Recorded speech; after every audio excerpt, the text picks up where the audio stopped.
آپ کے ساتھ یہ بڑی خبر اس وقت شیئر کر رہے ہیں. آپ کو بتا رہے ہیں سپریم کورٹ سے اچھی خبر سامنے آئی ہے عمران خان اور شاہ محمود قریشی کے لیے.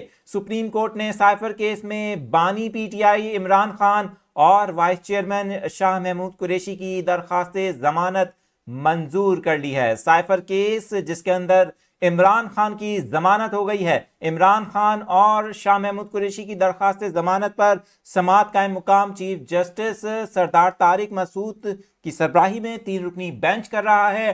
جسٹس منصور علی شاہ اور جسٹس اطہر بن اللہ بھی اس بینچ کا حصہ ہیں. پی ٹی آئی کے وکیل سلمان صفدر آج عدالت میں پیش ہوئے. ان کا کہنا تھا کہ سائفر کے خفیہ کورس کبھی سابق وزیراعظم کے پاس نہیں تھے، جس پر جسٹس اطہر بن اللہ نے کہا کہ وزارت خارجہ سائفر کا حکومت کو بتاتی ہے کہ تاکہ خارجہ پالیسی میں مدد مل سکے، جبکہ جسٹس منصور نے کہا کہ آفیشل سیکرٹ ایکٹ کا مقصد ہی یہی ہے کہ حساس معلومات باہر کسی کو نہ جا سکیں. آپ کو بتائیں کہ اس موقع پر وکیل سلمان صفدر نے کہا کہ امریکہ میں پاکستانی سفیر اسد مجید نے سائفر حساس ترین دستاویزات کے طور پر بھیجا تھا. آپ کے ساتھ یہ بڑی خبر اس وقت شیئر کر رہے ہیں. آپ کو بتائیں سپریم کورٹ سے اچھی خبر سامنے آ رہی ہے. سائفر کیس میں پاکستان تحریک انصاف کے بانی عمران خان اور وائس چیئرمین شاہ محمود قریشی کی ضمانت ہو گئی ہے. عمران خان کی ضمانت کے بعد ان کی رہائی کے امکانات ہیں.